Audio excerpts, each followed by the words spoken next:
Mani yangi yoki eskiligimni bilish uchun suvga tashing. Agar suzib chiqsam, yangiman. Agar suzib chiqmasam, eskirganman. Iltimos, mani mikrovolnovkada eritma. Xona haroratida 30 daqiqa tursam bo'ldi. Shunaqa qiyinmi? Bu jigarrang dog'lar men buzilganman degani emas, shirinlashganman degani. Lekin siz meni kecha tashavvurdingiz, to'g'rimi? Mani olma bilan birga saqlasangiz uzoq vaqt yangi bo'lib turaman. Olmadan chiqadigan gaz mani buzilib ketmasligimni ta'minlaydi. Kichkina maslahat.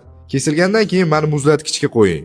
Bu ko'z yosh chiqadigan fermentlarni sekinlashtiradi.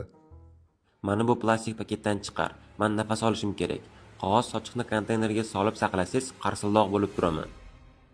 Muzlatgichda tezroq eskiraman. Muzxonada bo'lsa oylab yangi bo'lib turaman. Lekin mayli, xato qilib yurur.